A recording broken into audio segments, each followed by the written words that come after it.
हमें संजीव पारेख तक पहुंचने का कोई तो जरिया चाहिए। कैसे दें सर? हमें संजीव भैया के बारे में कुछ भी पता नहीं रहता है। वो क्या करते हैं, कहाँ रहते हैं, किससे मिलते हैं। एक तो वो मोबाइल फोन नहीं रखते और जब उन्हें जरूरत होती है सिर्फ तभी कांटेक्ट करते हैं। सर, इस आंचल के फोन रिकॉर्ड से आइडिया मिलेगा संजीव ने इसे कहाँ बुलाया होगा मिलने। मंगवा ऑन द डबल। अब हमारे पास संजीव से जुड़ी 4 औरतों के नाम है। पहली बीवी गुरप्रीत कौर, अमृतसर की। दूसरी बीवी जया नायडू, हैदराबाद की। तीसरी बीवी पूजा पारेख, जिसकी कोई डिटेल नहीं है। और अब ये मानसी बनर्जी, जो उसके साथ रह रही है और जिसका पता हमें नहीं है। दीपक, सावित्री और राजीव के पीछे अपने आदमी लगा।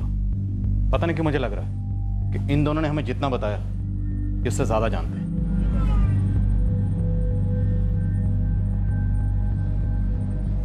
संजीव ने कविता जी को क्यों मारा? कुछ समझ में नहीं आ रहा प्रवीण। क्या किसी झगड़े का जिक्र किया था माँ पापा ने? नहीं नंदिनी, कभी नहीं। तो क्या ऐसा हो सकता है कि स्टेशन के सीसीटीवी में जो तस्वीर है वो संजीव और उसके बेटे की है, लेकिन मर्डर करने वाले 2 लोग कोई और ही हो?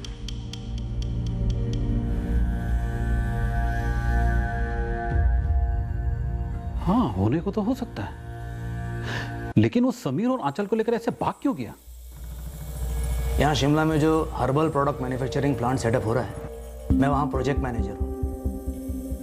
काफ़ी बड़ा प्रोजेक्ट है। मुझे लगता है 1.5 साल तो मुझे यहीं रहना पड़ेगा। तो मतलब कार्स भी लंबे टाइम के लिए चाहिए? कम से कम 1 साल, ज़्यादा भी हो सकता है। देखिए सर जी, आपकी जो भी रिक्वायरमेंट होगी ना, हम पूरी करेंगे। आपको जितनी गाड़ी चाहिए, कौन सी टाइप की चाहिए, बस 24 घंटे पहले इन्फॉर्म कर दीजिएगा। हमको भी तो वही चाहिए। मुझे 4-6 जगह जाना पसंद भी नहीं है, उतना टाइम भी नहीं। आप बता दीजिए कि आपको हायर पर गाड़ी कब से चाहिए, हम अभी से बंदोबस्त शुरू कर देते। फिलहाल तो मुझे साइड इंस्पेक्शन के लिए जाना है। अभी इमीडिएटली कौन सी कार अवेलेबल है? अभी हमारे पास सिर्फ नाम है, गुरप्रीत कौर। एड्रेस नंबर कुछ नहीं। 1998 में संजीव पारेख ने अमृतसर की गुरप्रीत कौर से शादी की थी। तब यह संजीव अमृतसर की एक ट्रैवल एजेंसी में काम करता था, संदर्भ टूर्स एंड ट्रेवल्स। लगभग 19 साल पहले की बात है। काफी कुछ बदल गया होगा। फिर मैं ढूंढता हूँ दोनों, संदर्भ टूर्स एंड ट्रेवल एजेंसी और गुरप्रीत कौर को। हैदराबाद का एड्रेस नहीं मालूम, सिर्फ नाम मालूम है, जया नायडू। और 16 साल पहले 2001 में शादी की थी उसने। सिर्फ नाम से पता लगाना मुश्किल होगा। इस संजीव पारेख के बारे में कुछ और डिटेल्स चाहिए होंगे। शाकिर, हमारे पास इसके अलावा और कुछ नहीं है। अमृतसर की गुरप्रीत कौर की तरह हैदराबाद की जया नायडू भी किसी अमीर फैमिली को बिलोंग करती है। अब यह संजीव हैदराबाद में क्यों आया था, क्या कर रहा था, हमें कुछ नहीं पता। अमृतसर में भी ट्रैवल एजेंसी का नाम सिर्फ इसलिए पता चला क्योंकि संजीव ने कभी एक बार उसके भाई के साथ जिक्र किया था। लेकिन दीपक, यहाँ पे हैदराबाद में जया नायडू नाम की हजारों औरतें, उसके बारे में कुछ और जानकारी चाहिए, कुछ भी। संजीव के जया के साथ 2 बच्चे हैं, समीर और आंचल। उनके फोटोग्राफ्स हैं हमारे पास। हाँ, वो भेज दो। और इस संजीव पारेख की भी फोटोज हैं? हाँ हैं। मैं तीनों के फोटोज तो मैं फॉरवर्ड करता हूँ।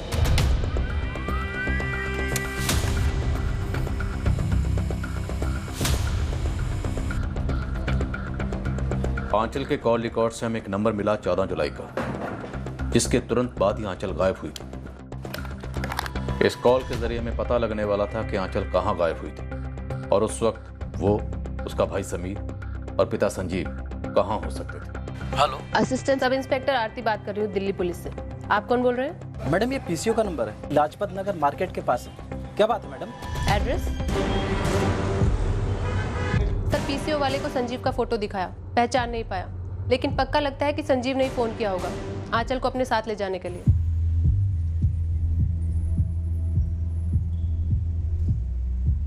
पापा कहाँ हैं? अंदर है, चलो। हेलो पापा। कैसी हो आंचल? मैं ठीक हूँ, आप कैसे हो? मैं भी ठीक हूँ। अच्छा सुनो, हम तीनों को कहीं जाना है। कहाँ? है एक जगह, लेकिन पहले कुछ खाओगी?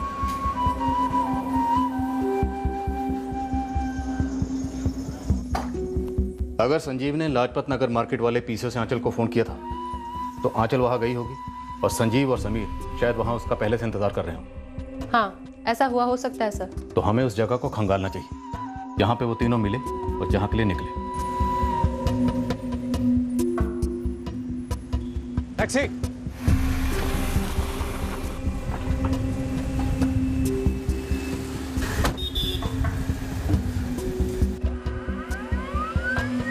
एक पूरे दिन की तलाश के बाद एक मॉल के सीसीटीवी में संजीव, समीर और आंचल को टैक्सी लेते वक्त देखा गया। नंबर दिख रहा है गुरु। अब हम उस टैक्सी की ट्रैकिंग करने वाले थे। पता करके उम्मीद थी कि इससे हमें पता चलता कि संजीव और उसके दोनों बच्चे कहाँ थे।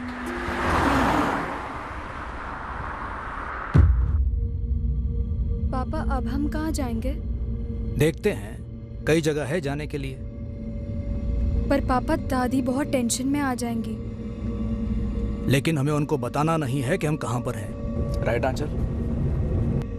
दीदी, हम कोई सुराग नहीं छोड़ सकते।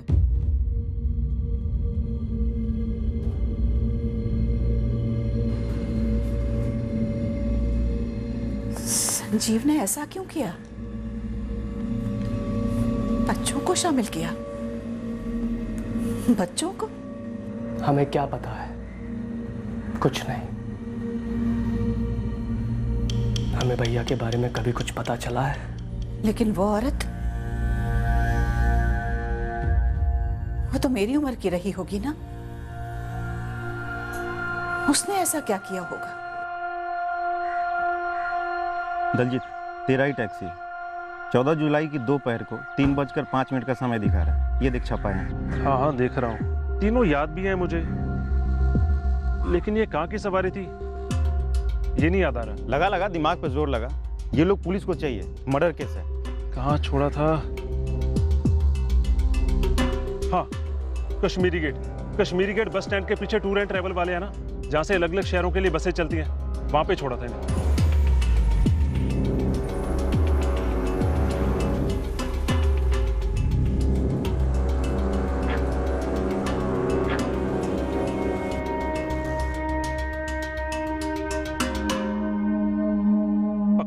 इन तीनों को मैंने वहीं छोड़ा था और ये तीनों सीधा एक दुकान के अंदर चले गए थे। भाई दलजीत, मुझे वहां लेकर चल अभी। चल चल जल्दी चल। ये संजीव पारेख, ये आंचल पारेख और ये समीर पारेख। संजीव, आंचल और समीर पारेख। संजीव, आंचल, संजीव पारेख मिल गई। ये मिल। कहाँ की बुकिंग है? शिमला की बस ली है। ये रात की 8:45 की बस थी। टिकट कैंसिल नहीं हुआ तो बैठ गए होंगे। लुका छिपी शुरू होने से पहले ही धरना इन तीनों को। आरती, एक टीम लेकर अभी शिमला के लिए निकलो। जी। अपनी एक लोकल टीम है वहाँ। अगर ये संजीव पारेख होटल में ना हो और वहीं किसी के घर में ठहरा हो तो कोई तो जानता होगा। तुरंत अपने लड़कों को फोन करो। ठीक है सर। गुरप्रीत कौर अभी तक ट्रैक नहीं हो पाई है, पर ये जया नायडू ट्रैक हो गई है हैदराबाद में, समीर और आंचल की माँ। हमारी एक टीम शिमला की ओर बढ़ रही थी संजीव और उसके बच्चों को ट्रेस करने के लिए, और दूसरी टीम हैदराबाद के लिए रवाना हुई जया नायडू से मिलने के लिए, जो संजीव पारेख से 13 साल पहले अलग हुई थी, पर उस पर कोई ना कोई रोशनी जरूर डाल सकती थी। जया जी, क्या संजीव के साथ अब भी टच में है? मैंने बता चुकी हूँ सर कि उस इंसान से बरसों से मेरा कोई वास्ता नहीं है। घिन आती है मुझे ये सोच के कि कभी वो गलीज इंसान मेरा पति था। बच्चे कभी आपके टच में रहे, समीर या आंचल? नहीं सर, बल्कि इन्होंने जब मुझे उनकी फोटो दिखाई मैं तो उन्हें पहचान तक नहीं पाई। लेकिन वो कमीना वही है। संजीव ने एक बूढ़ी औरत कविता आचार्य का कत्ल कर दिया है। मैंने इनको बताया इस बारे में, लेकिन इनका कहना है कि ये किसी कविता आचार्य को जानती ही नहीं है, यहाँ तक कि इन्होंने कभी उनका नाम भी नहीं सुना। लेकिन सर, वो कत्ल संजीव कर सकता है। जब उससे मेरी शादी हुई थी तब मैंने उसका असली चेहरा नहीं देखा था, लेकिन शादी होने के बाद वो जानवर बन गया था, रोज पीटता था मुझे। आज भी सोचती हूँ तो रोंगटे खड़े हो जाते हैं। आप उसके साथ दिल्ली आ गई थी? जी, मैंने अपने पहले पति को संजीव के लिए छोड़ा था, क्योंकि मैं संजीव से बहुत प्यार करती थी।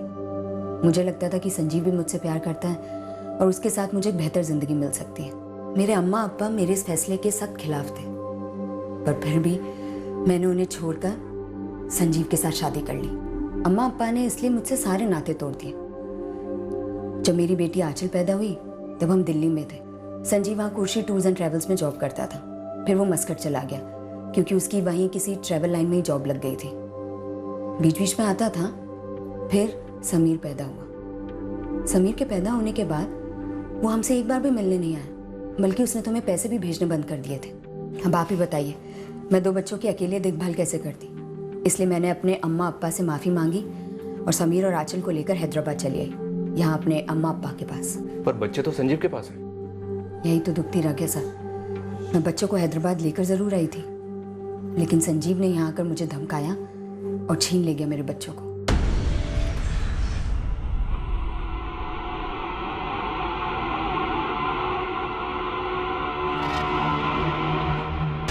नहीं संजीव भाई, जया भाभी ने कुछ भी नहीं बताया हमें। फोन भी 2 हफ्तों से बंद है, घर भी 2 हफ्तों से लॉक है, समझ लीजिए। बल्कि हमने तो सोचा भाभी आपके पास गई है बच्चों को लेके फॉरेन में।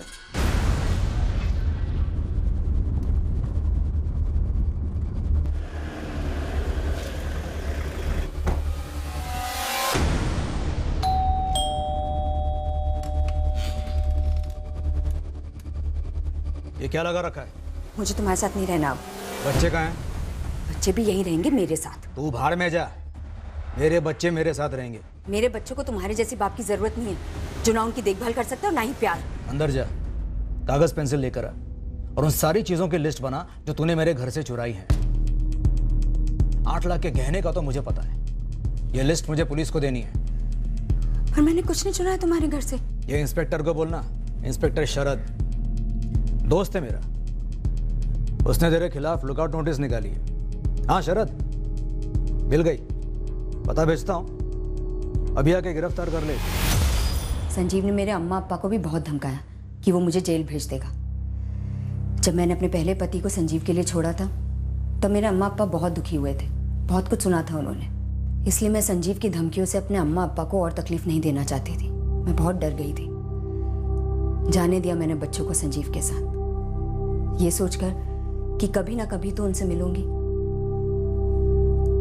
लेकिन ऐसे मिलूंगी ये कभी नहीं सोचा था। अंजलि अपार्टमेंट, सरोजनी नगर, यहीं रहते थे ना आप लोग? जी। और वो पंकज तिवारी आपका पड़ोसी और उसकी पत्नी काजल तिवारी। जया जी, अगर संजीव और बच्चे आपसे कांटेक्ट करते हैं तो आप हमें तुरंत बताएंगे। जी। 3 दिन लगातार शिमला में ढूंढने के बाद हमें एक सुराग मिला, जिससे साबित हुआ कि संजीव और उसके बच्चे वाकई में शिमला आए थे। हाँ मैम, यही था वो, और ये दोनों उसके बच्चे 15 को चेक इन हुए थे। और चेकआउट 18 जुलाई को। कमल, सिर्फ ये तीनों थे या इनके साथ एक औरत भी थी, 28-29 साल की, मानसी नाम है? नहीं मैम, केवल यही तीनों थे। संजीव ने आईडी प्रूफ क्या दिया था? Yes ma'am. ये तो उसकी माँ के घर का एड्रेस है, पुराने वाला। कोई और एड्रेस नहीं लिखवाया? नहीं मैम। उनकी बातों में कहीं सुनाई दिया हो कि आगे कहाँ जा रहे हैं? नहीं मैम, उसने अपना बिल क्लियर किया और वो तीनों निकल गए। सर 18 को चेकआउट हुए, तो शायद शिमला भी 18 को छोड़ा होगा। मैं सभी लोकल ट्रैवल वालों से बात करती हूँ। हाँ, कोई ना कोई लीड जरूर मिलेगी। वैसे हमें जया नायडू से संजीव पारेख का दिल्ली का पुराना एड्रेस मिला है, देखते हैं कहाँ ले जाता है।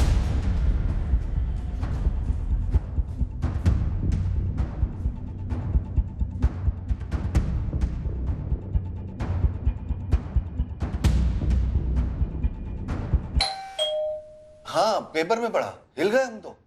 इतने साल से हमें संजीव के लिए बुरा लग रहा था। क्यों? संजीव भाई ने हमसे कहा था कि जया का किसी के साथ चक्कर चल गया है और वो उसी के साथ भाग गई है। बच्चों को भी उसने हैदराबाद में किसी के घर ऐसे ही छोड़ दिया था, बल्कि ये उन्हें वहां से लेके आया। वो क्या बोलता है, क्या करता है, वो है क्या, किसी को कुछ नहीं पता। उसने एक बूढ़ी औरत कविता आचार्य का मर्डर क्यों किया, इस बात की भनक भी नहीं लग रही। पूजा से पता किया आपने? जया के बाद उसकी पत्नी? वो ट्रेस नहीं हो पा रही है। संजीव की माँ ने हमें बताया कि पूजा ने भी उसे छोड़ दिया। ये तो हमें नहीं पता था।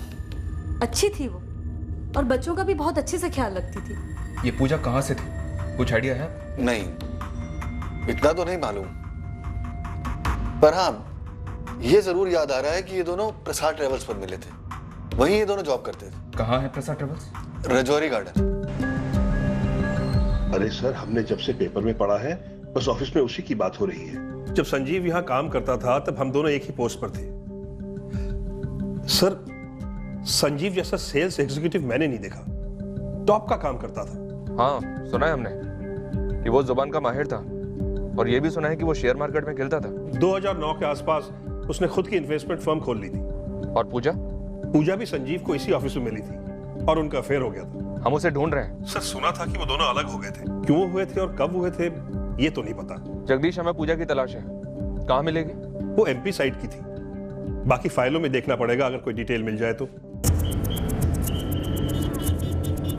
संजीव पारेख की खोज जो हमें शिमला ले गई थी वो वहीं खत्म हुई। शिमला से वो कहाँ गए या नहीं गए, इस पर कोई लीड नहीं मिल पाई। सर, शिमला से निकलने वाली एक एक बस, स्टेट, प्राइवेट, सब स्कैन किए, नहीं मिले।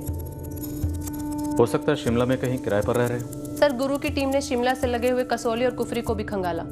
एक एक गली, एक एक एजेंट तक पहुंचे, कोई लीड नहीं मिली सर। पूजा के बारे में प्रसाद ट्रेवल्स में बात हुई, डिटेल्स आने में थोड़ा टाइम लगेगा। मानसी बनर्जी, उसके बारे में कोई जानकारी मिली? मानसी के बारे में तो कोई कुछ नहीं जानता। सर, संजीव की मदर सावित्री और ब्रदर राजीव दोनों के फोन सर्विलेंस पर हैं। अभी तक कोई कॉल नहीं आया सर। आंचल की क्लासमेट्स? सर, दर्जनों क्लासमेट से बात की, किसी को फोन नहीं आया। यार ये बंदा संजीव पारेख आखिर चीज क्या है? अपनी आईडी देकर चेक इन करता है, चेकआउट करता है और फिर शहर से गायब हो जाता है। कोई हिस्ट्री निकली इसकी क्राइम में? नहीं। जी सावित्री जी। एक आदमी आया है शिमला से संजीव की तलाश में। कौन है ये आदमी? कोई शशांक भट्ट है। कह रहा है कि उस संजीव ने कोई कार ली थी उससे किराए पर। बोला था कम से कम 15 एसयूवी लेगा किराए पर। बड़ी बड़ी बातें की सर जी। बोला जो हर्बल प्रोजेक्ट लग रहा है ना शिमले में, उसका मैनेजर है। कब आया? 17 जुलाई को। फिर क्या सर जी, मैं आ गया उसकी बातों में और गारंटी दी कि सारी की सारी गाड़ियों की सप्लाई मैं दूंगा अगले महीने से।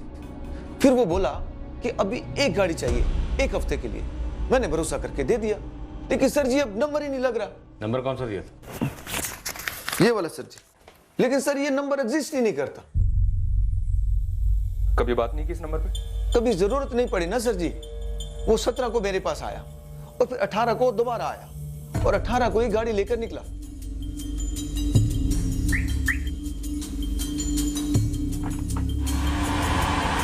मैं अपने सभी कस्टमर से उनके ड्राइविंग लाइसेंस की कॉपी लेता हूँ। वो थी मेरे पास, वहीं से यहाँ तक पहुंचा।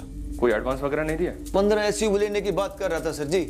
उस चक्कर में मैंने इस कार के बारे में बोला ही नहीं, पूछा ही नहीं कुछ और चुरा के ले गया साला मेरी गाड़ी। चुराई गाड़ी की फोटो है, कागजात है? हाँ फोटो है, कागजात के डुप्लीकेट है।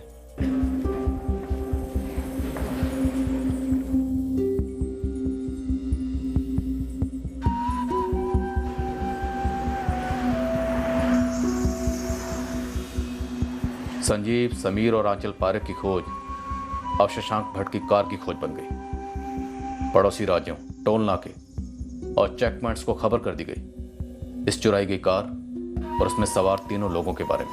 हम अभी तक संजीव की कार को ट्रेस नहीं कर पाए और ना ही ये पता लगा पाए कि संजीव अपने बच्चों को लेकर किस तरफ गया। मतलब आपको कोई अंदाजा नहीं है कि संजीव ने हमारी माँ को क्यों मार डाला? जी नहीं, क्योंकि सिर्फ संजीव जानता है और अगर कोई और जानता है तो वो हमें बता नहीं रहा। मुझे तो ये बात अजीब लग रही है कि माँ के मुंह से इस संजीव का नाम कभी सुना ही नहीं मैंने। कैसा आदमी होगा ये? संजीव के बारे में हमें थोड़ी बहुत जानकारी मिली है उसकी दूसरी बीवी जया से। उसके मुताबिक संजीव बेरहम इंसान है। संजीव की तीसरी बीवी पूजा, जिसने संजीव को छोड़ा, पता चला है कि वो भोपाल में है। हमारी एक टीम भोपाल गई है। हमें पूजा का भोपाल का एड्रेस प्रसाद ट्रेवल से मिला था, जहाँ पूजा और संजीव एक साथ काम करते थे। हमारी टीम ने भोपाल में पूजा को खोज ली। आंचल और समीर को भी घसीट लिया? वो अभी पता नहीं, दोनों उसके साथ हैं। पूजा, तुम कविता आचार्य को अच्छे से जानती थी। संजीव ने उन्हें क्यों मारा? कविता आचार्य या फिर उनके हस्बैंड मुकेश आचार्य के साथ संजीव का कभी कोई झगड़ा हुआ था? जब तक हम लक्ष्मी नगर में रहते थे, कविता जी और मुकेश जी के साथ कभी कोई झगड़ा वगड़ा नहीं हुआ। हम सब तो बड़े प्यार से घुल मिल कर रहते थे। तुमने संजीव को 2014 में छोड़ा? हाँ, उसके बाद ना मेरी उससे या ना बच्चों से कभी कोई बात हुई। उसने बच्चों को भी मेरे खिलाफ भड़काया होगा। तीनों आखिरी बार शिमला में दिखे थे। कहाँ जा सकते हैं वो लोग? वो हैदराबाद जया के पास कभी नहीं जाएगा, भोपाल मेरे पास भी नहीं आएगा। संजीव ने मुझे बोला था कि जया ने उसे और बच्चों को छोड़ दिया। मुझे तो अब पता चला कि संजीव ने जया को धमकी देकर आंचल और समीर को अपने साथ ले आया। वैसे जहां तक मैं जानती हूँ एक लास्ट मानसी बैनर्जी थी उसकी लाइफ में। लक्ष्मी नगर वाले घर के पड़ोसियों में कोई मानसी को जानता हो? जी नहीं, ये हमारे पटेल नगर शिफ्ट होने के बाद की बात है। देखिए, संजीव एक नंबर का फ्रॉड आदमी है। झांसा देकर लड़कियों को पटाता है और जब मतलब निकले तब अपने असली रंग दिखाता है। झूठ तो पानी की तरह बहता है उसके मुंह से। जब हम लक्ष्मी नगर से पटेल नगर आए तब उसकी इन्वेस्टमेंट कंपनी का डामाडोल था, कई सारे लोगों का कर्जा था सर पर। तब वो इस मानसी को घर ले आया। अब से ये यहीं रहेगी। यहाँ रहेगी मतलब? मैंने इसे आंचल और समीर से मिलवाया, हम लोगों ने साथ में डिनर भी लिया। मैं समझ नहीं रही हूँ, तुम कहना क्या चाहते हो? मैं मानसी से प्यार करता हूँ और वो भी मुझसे प्यार करती है।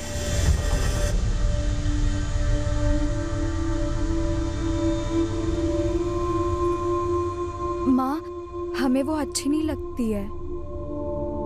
माँ, आप उसे यहाँ से जाने के लिए कहो ना। और वो यहाँ रहने की सोच भी कैसे सकती है? ये तुम्हारे पापा को सोचना है, क्या करना है और क्या नहीं। तो आप ही पापा को बोलो ना।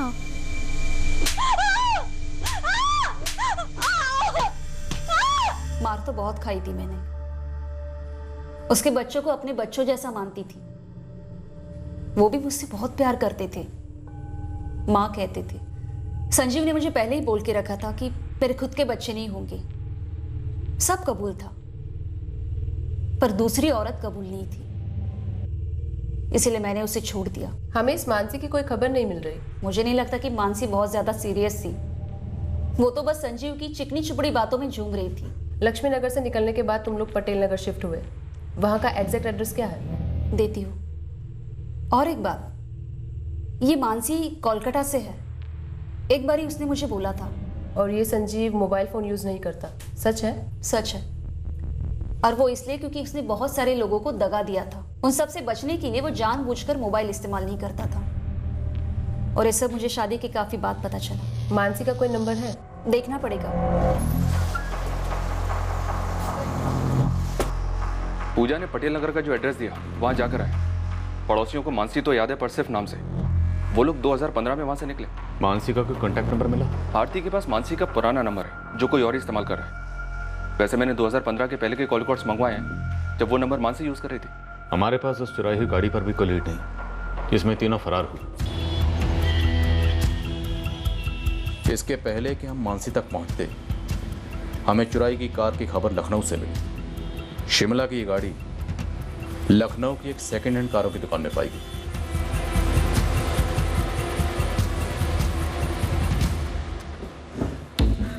हाँ सर, गाड़ी के कागजात शशांक भट्ट के नाम पर ही हैं।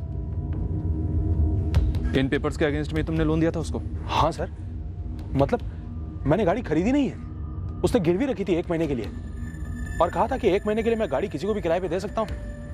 जब वो लोन सूद समेत लौटा देगा, गाड़ी ले जाएगा। शशांक मेरा दोस्त है, ये गाड़ी मैंने उसी से खरीदी। अभी नाम ट्रांसफर नहीं हुआ, इसलिए सारे पेपर्स उसी के नाम पर हैं, लेकिन गाड़ी मेरी है।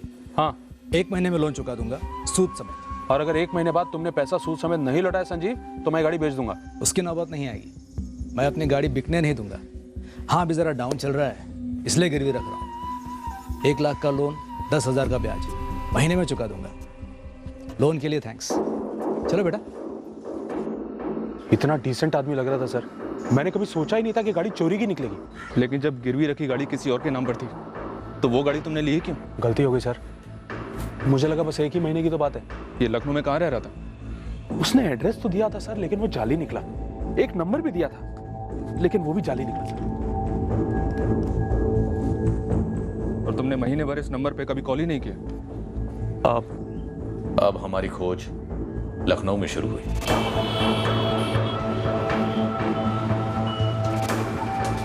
सारे होटल्स, गेस्ट हाउसेस और जहां भी संजीव और उसके बच्चों के रहने की संभावना थी, हमने वहां पूछताछ की। अब हम हताश हो रहे थे। मानसी बनर्जी, दिल्ली पुलिस। सारी कोशिशों के बावजूद संजीव पारेख हमारे हाथ नहीं लग रहा था। पर हम मानसी बनर्जी तक पहुंचे। अरे संजीव, ये बच्चे मेरे पास क्यों आएंगे? क्यों आएंगे वो छोड़िए, आया था या नहीं आया था ये बताइए। क्या उसने आपको फ़ोन किया था या किसी भी तरह से आपको कांटेक्ट करने की कोशिश की थी? मैं इन्हें सब कुछ फ़ोन पर बता चुकी हूँ। आपके दोबारा पूछने से कुछ बदल नहीं जाएगा। आप उसकी ज़िंदगी में सबसे रीसेंट औरत थी। क्या आप दावे के साथ कह सकते हैं कि मेरे दौरान या मेरे बाद उसकी ज़िंदगी में कोई नहीं आया? हमें खबर है आप लास्ट थी। देखिए सर, 2015 में मैं उससे अलग हो गई थी और वैसे भी हमारे बीच कुछ सीरियस नहीं था। बस कुछ तो था कि जब तक चला तब तक ठीक था। उसके बाद मुझे मेरा बॉयफ्रेंड मिल गया और मैं उससे अलग हो गई। बाय मतलब क्या बाय? हाँ क्या बाय? बाय मतलब अलविदा। जा रही हूँ मैं तुम्हें छोड़कर हमेशा के लिए। लेकिन क्यों? मैं तो तुमसे शादी की बात करने वाला था। हाँ तो तुम्हें शादी करनी है तो करो ना, पर तुम्हारी शादी मुझसे नहीं हो सकती। मानसी, तुम ये गलत कर रही हो। देखो संजीव, ड्रामा नहीं करते हैं। मुझे मेरी उम्र का और मेरी वेवलेंथ का लड़का मिल गया। सीरियस हूँ मैं उसके साथ, बहुत जल्द सेटल हो जाऊंगी। तो फिर तुम यहाँ आई क्यों थी मेरे घर? डेफिनेटली आंचल और समीर की माँ बनने तो आई नहीं थी। पूजा नहीं हूँ मैं। मानसी, तुम मेरे साथ ऐसा नहीं कर सकती। तो तुम भी मेरे साथ ऐसा नहीं कर सकते कि जबरदस्ती शादी की उम्मीद करो। नहीं मतलब नहीं। हाँ, ठेस तो पहुंची थी उसे, पर मैंने ज्यादा केयर नहीं किया और तब से मैंने उससे कट ऑफ कर दिया। और सर, मैं नहीं जानती कि कविता आचार्य कौन है और संजीव ने उसका मर्डर क्यों किया।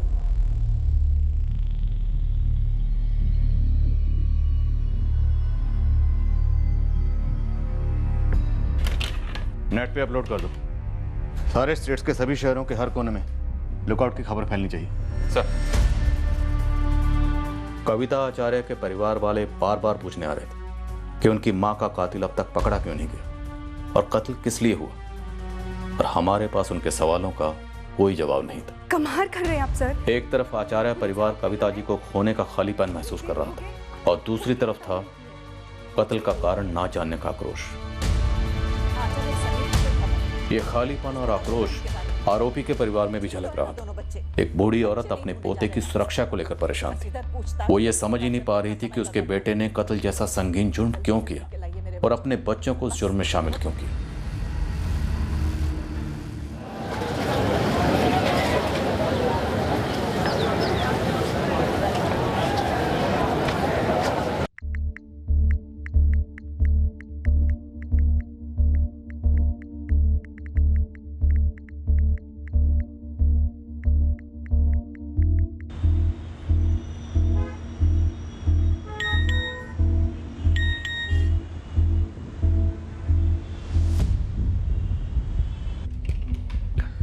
दिल्ली पुलिस के सोशल मीडिया अकाउंट पर ये मैसेज आया संजीव पारिक के बारे में। मेरा नाम भास्कर झा है। आपने जिस क्रिमिनल का फोटो डाला था नेट पर, संजीव पारिक, उसने मेरे साथ फ्रॉड किया है। यहाँ वाराणसी में। इस भास्कर झा से तुरंत कांटेक्ट करो। पूरे 2 महीने हम संजीव पारिक के पीछे लगे रहे, वो हमारे हाथ नहीं लगा। अब अचानक से ब्रेक थ्रू एक ऐसे शख्स से मिल रहा था जिसका कविता आचार्य मर्डर केस से कोई वास्ता नहीं था, पर संजीव से जरूर था। एक हफ्ता पहले संजीव ने मुझे बाइक बेची थी। मुझे बोला 2 दिन में बाइक के पेपर्स दे देगा। अब हवा हो गया सर। कहाँ रह रहा था? सर, यहाँ एक गणेश लॉज है, वहाँ अपने बेटे और बेटी के साथ रह रहा था सर। सर, बाइक ऋषिकेश से चोरी हुई है, किराए पे ली थी, फिर इसका जीपीएस निकाला और इसको यहाँ वाराणसी में ले आया। इस वक्त कहाँ होगा वो? पता नहीं सर, लेकिन 3 दिन पहले मैंने उसे 80 घाट पे देखा था। मैंने जैसी आवाज़ लगाई सर, भाग खड़ा हुआ। भीड़ का फायदा मिल गया सर उसे, वरना मैं उसे वहीं धर लेता। तुम्हारी पहचान कैसे हुई? सर, मैं यहाँ पे टूरिस्ट गाइड हूँ। मैं संजीव पारिक और उसके दोनों बच्चों को सैर करवा रहा था सर। बातों बातों में मुझसे बोला कि वो यहाँ पे एक ट्रैवल एजेंसी डालना चाहता है, गाड़ी खरीदने वाला है, इसलिए बाइक बेचना चाहता है। सर, मैं झांसे में आ गया। नंबर दे उसका। सर, ये लीजिए सर। ये संजीव पारिक मुझसे बहुत बड़ी बड़ी बातें कर रहा था। मुझे बोला दिल्ली में इसकी एक एजेंसी है, मस्कट में एक एजेंसी है। मुझे लगा इंटरनेट पे सर्च करूंगा तो कोई जानकारी मिल जाएगी। सर, जैसे ही मैंने इसका नाम डाला, सबसे पहले मर्डर वाली खबर और इसकी फोटो दिख गई। सर, मैं तो देख के ठंडा पड़ गया एकदम से। नंबर स्विच ऑफ है। तुमने उसे 80 घाट पर कब देखा था? 3 दिन पहले? हाँ सर, 80 घाट पे 3 दिन पहले। वैसे 3 दिन काफ़ी होते हैं, चांसेस कम है कि वो अभी भी वाराणसी में हो। अखिलेश, फिर भी कोशिश करो। सर, पूरा नेटवर्क लगा देता हूँ। दिल्ली, शिमला और लखनऊ के तजुर्बों के बाद हमें यह लग रहा था कि इस बार भी संजीव पारिक हमारे हाथ से निकल गया, वाराणसी छोड़ चुका है।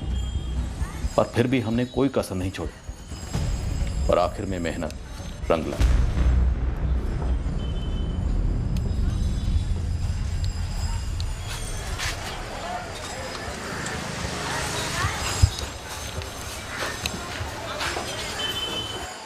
अरे सुन,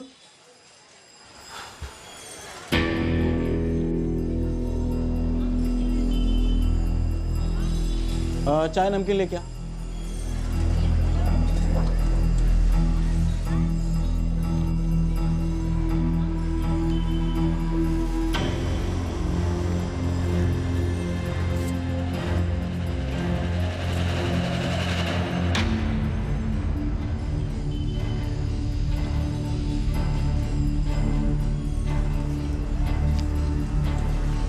हेलो, हाँ एक मिनट।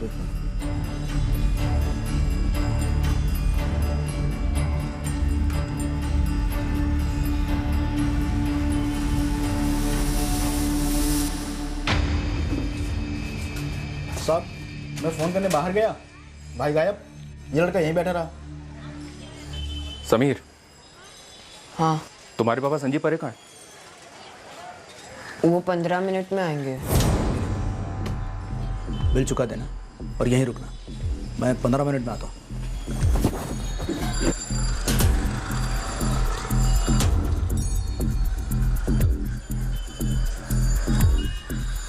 और तुम्हारी बहन आंचल, वो कहाँ है? पद्मा लॉज।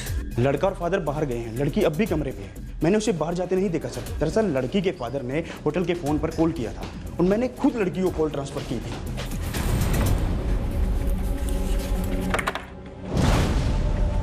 वो रही सर।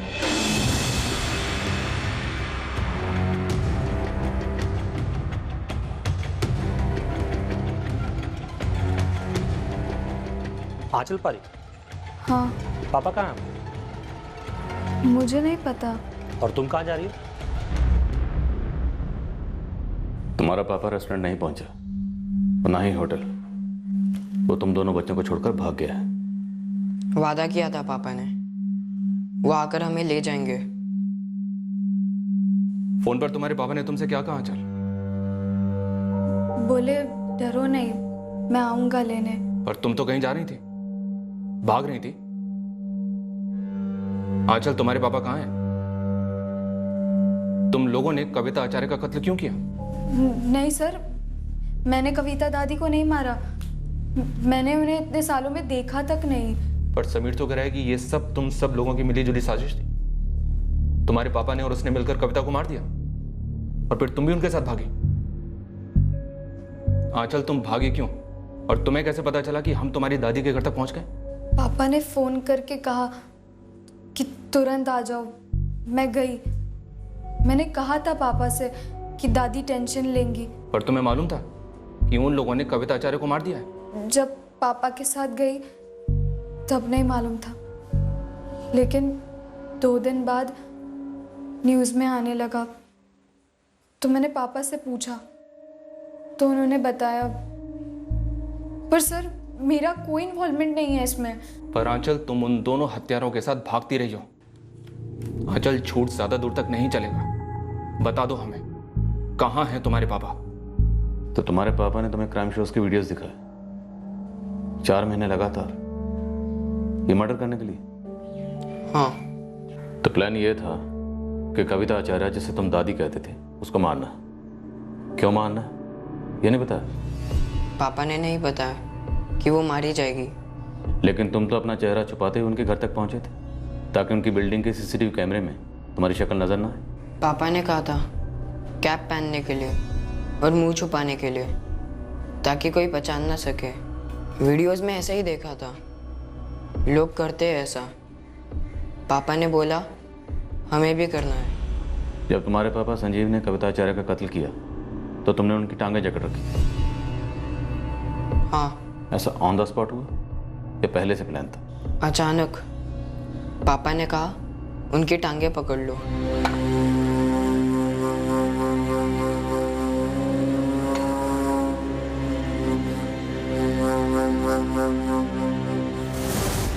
संजीव, छोड़ो संजीव, संजीव छोड़ो, छोड़ो, कस के पकड़। अरे क्या कर जोर से। अरे छोड़ संजीव, हाथ छोड़ दे मेरा हाथ।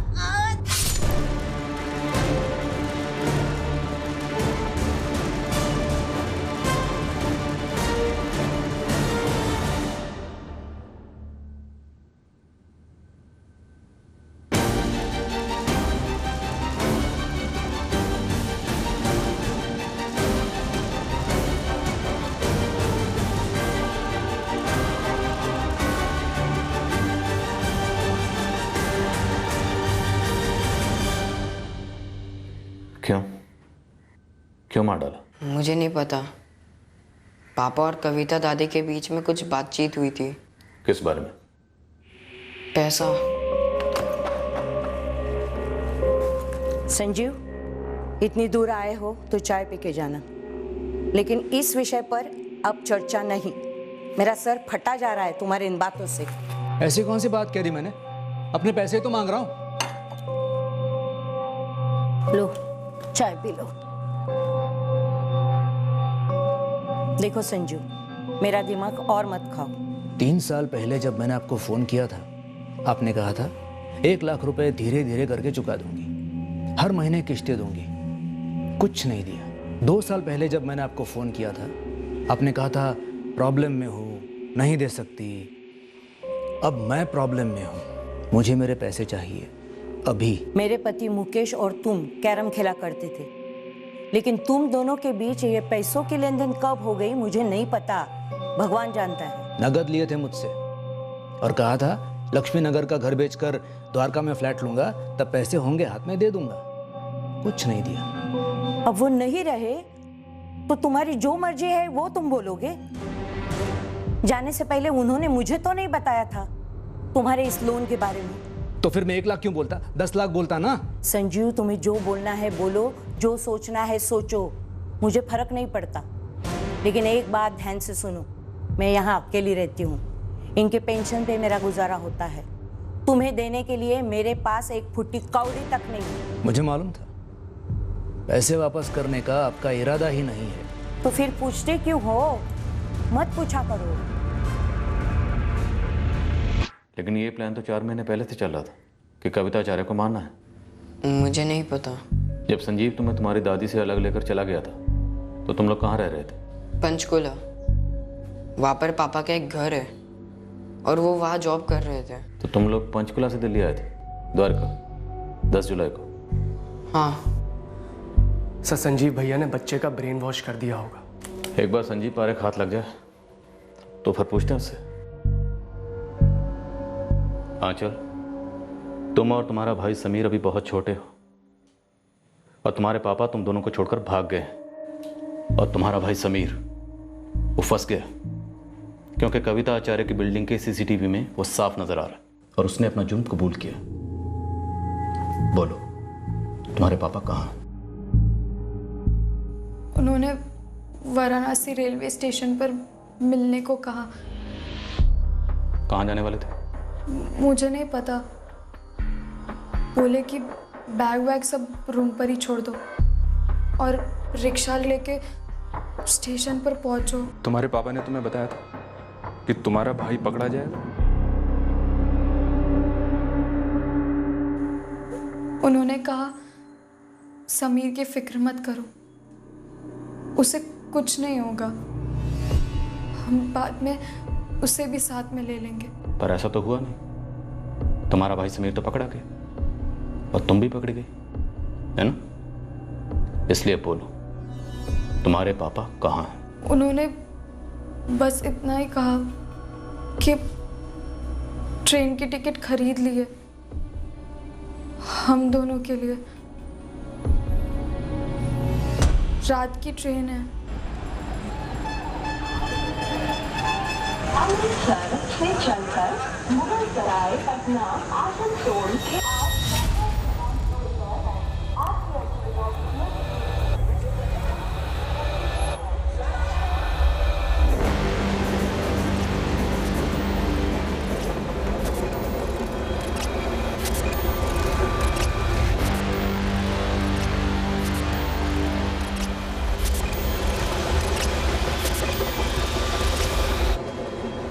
मुझे वही लग रहा है। ध्यान से आगे बढ़ना।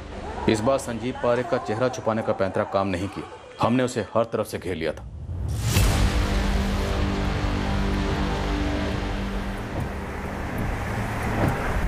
समीर ने सब कुछ तो बता दिया सर, अब मैं और क्या बोलूं? हमें उसकी बताई कहानी पर यकीन नहीं है। तो आप अपनी कहानी बना लो, इस पर आपको यकीन हो। देखिए सर, मोटा मोटा ऐसा है, मुकेश जी ने मुझसे लोन लिया था 1 लाख रुपए। वो चुकाने के पहले ही वो गुजर गए। मुझे पैसों की ज़रूरत थी। मैंने उनकी पत्नी कविता जी से पैसे मांगे, उस वक्त समीर मेरा बेटा मेरे साथ था। कविता जी ने साफ मना कर दिया। मेरा दिमाग खराब हो गया सर। मुझे मालूम था आप मेरी बेटी आंचल से पूछताछ करोगे। मैंने आंचल को अपने पास बुला लिया। मैं आंचल और समीर को लेकर यहाँ वहाँ भटकता रहा। आप लोग पीछा करते रहे। फाइनली आप जीत गए, मैं हार गया। तुमने अपने बेटे समीर को स्कूल से निकाला, पंचकुला में उसे बिठाकर 4 महीने क्राइम वीडियोस दिखाए। तुम वहाँ सिर्फ पैसों के लिए नहीं गए, तुम वहाँ गए थे मर्डर करने। तब ये बताओ कि मर्डर का असली मकसद क्या था? वहाँ जाने का एक ही मकसद था और वो था 1 लाख रुपए जो मुझे उनके कंगन गिरवी रखकर मिले। वहाँ पास ही में एक आदमी था जिसके पास वो गिरवी रखी। 1.25 लाख मिले, हिसाब चुकता। संजीव पारेख, तुमने चेहरा ढका, साथ में छुरा लेकर गए, अपने बेटे को साथ लेकर गए। तुम वहां सिर्फ पैसों के लिए नहीं गए थे। बोलो, इस सब के पीछे की असली कहानी क्या है? मैंने कहा ना सर, अपनी कहानी बना लो, उसे असली नकली चाहे जो नाम दो। संजीव पारेख से इस कत्ल के पीछे का मकसद निकलवाना आसान नहीं था, पर मकसद तो था, एक बड़ा मकसद जिसने सबको चौंका दिया। हमने कविता आचार्य के कंगन उस दुकान से बरामद किए जहां संजीव पारेख ने उन्हें गिरवी रखा था। समीर पारेख नाबालिग होने की वजह से जुवेनाइल होम भेजा गया। आंचल पारेख को एक गर्ल्स ऑब्जर्वेशन होम भेजा गया काउंसलिंग के लिए। उसके बाद उसे छोड़ दिया गया। उसका इस कत्ल से कोई ताल्लुक नहीं था। वो बस अपने पिता और भाई के साथ भागी थी। संजीव बार बार उसे 1 लाख की बात करता रहा जो आपके पिता ने उससे लोन लिया था। तो हमसे बात करता, हमसे मांग लेता। मां को मारने की क्या जरूरत थी? इतनी सी बात होती तो मां हमें बताती। नहीं, वो आदमी जरूर झूठ बोल रहा है सर। कुछ हद तक झूठ बोल तो रहा। कुछ हद तक का क्या मतलब है सर? सच क्या है और झूठ क्या है? मेरी मां को उसने क्यों मार डाला? उसने ऐसा कहा? जी, उसने कबूल किया। हमें पहले से शक था कि बात कुछ और है, वरना वो अपने बेटे को अपने साथ क्यों ले जाता? उसे क्राइम वीडियोस दिखाकर क्राइम करना क्यों सिखाता? वो भी लगातार 4 महीने। वो समीर को फंसाना चाहते थे, लेकिन क्यों? पागल हो गए हैं क्या वो? तो संजीव पारेख, अब सच बोलोगे या थोड़ी और पिटाई करें? मुझे मालूम था सर, वो पैसे नहीं लौटाएगी। बुढ़िया का इरादा ही नहीं था पहले से। तेरा इरादा क्या था? क्या मकसद था? असली मकसद एक ही था, मर्डर। इसके लिए मैंने समीर, मेरे बेटे को ट्रेन किया और अपने साथ ले गया। तूने बच्चे को जुर्म में शामिल किया, अपने खुद के बेटे को। क्यों?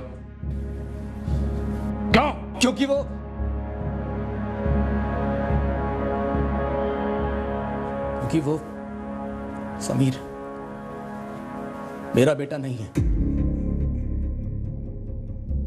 जया के अफेयर की निशानी है, उसके चीटिंग की पैदाइश। तो तू समीर को क्रिमिनल बनाकर उसकी लाइफ बर्बाद करना चाहता था? उसकी माँ ने मेरी लाइफ बर्बाद की, उसका क्या? हाँ? उसे क्या लगा था मुझे पता नहीं चलेगा? मैं तो वहां था, मस्कत, फैमिली के लिए पैसे कमा रहा था, और वो यहां अपने पेट में किसी का पाप पाल रही थी, पता नहीं किसका। फिर भी मैंने सोचा सब भूल जाता हूं, नए सिरे से जिंदगी शुरू करता हूं। लेकिन एक दिन अचानक साली बच्चों को लेकर भाग गई, कुछ बताया नहीं, कोई रीजन नहीं, कुछ नहीं। अरे फिर भी एक छोटे बच्चे को जुर्म में शामिल करने का लॉजिक क्या था? वो भी मर्डर जैसा जुर्म? बदला, और क्या? समीर मेरा बेटा नहीं है, वो मेरा खून नहीं है। वो जिए मरे, उसका जो भी हो, मुझे कोई फर्क नहीं पड़ता। मेरा बेटा नहीं है, वो निशानी है, मेरे साथ हुए धोखे की निशानी।